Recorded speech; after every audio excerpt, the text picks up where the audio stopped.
Teddy Dollarhides' eyes sprang open as he jackknifed awake on the outside porch sofa. Beads of sweat dotted the back of his neck, and he squinted through the glare of the sun. He looked around for his crew in the ocean, but only saw a pasture and a barn off to his right.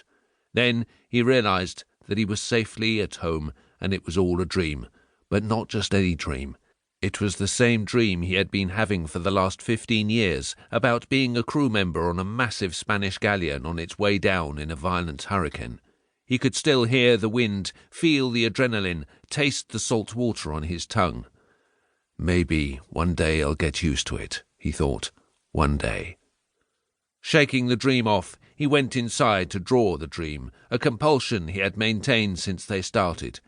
He was a big, wide, barrel-chested man who attributed his strength to growing up on a farm and to years of sport fishing. Friends called him Old Salt, and with his pearl hair, matching beard and ruddy skin, the title suited him. After scribbling down a new sketch, he went back outside to relax on the stone porch. Gazing out over the land, he reflected on the dreams, thinking back to when they started. He had been a history professor at the University of Miami when they started coming in the night, once every 2 months, then once a month, and eventually once a week.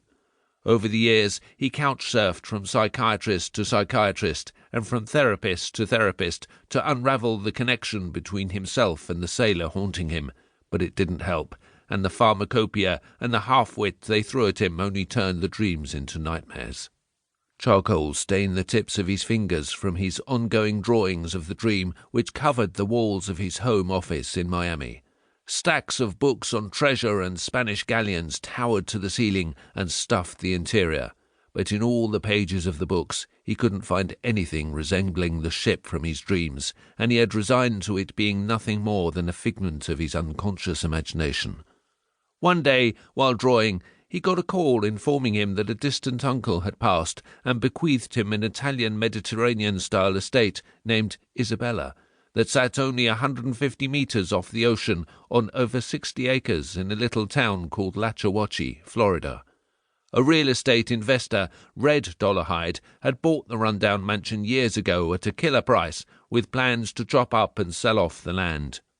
Teddy inherited the property tax and maintenance to go with the $20 million estate, which was a burden considering the fact that Red had only left him $500,000 in trust besides the property, having squandered his money on bad deals.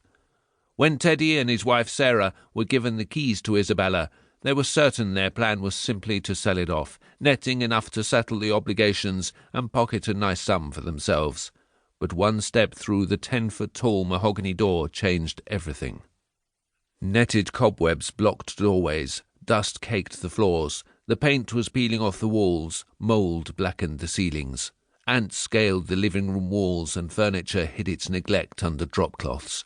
But underneath it all, the house exuded the same irresistible charm that had kept Red from selling it over all those years, and their boys, Joey and Cosby, enjoyed playing on the majestic grounds of the estate.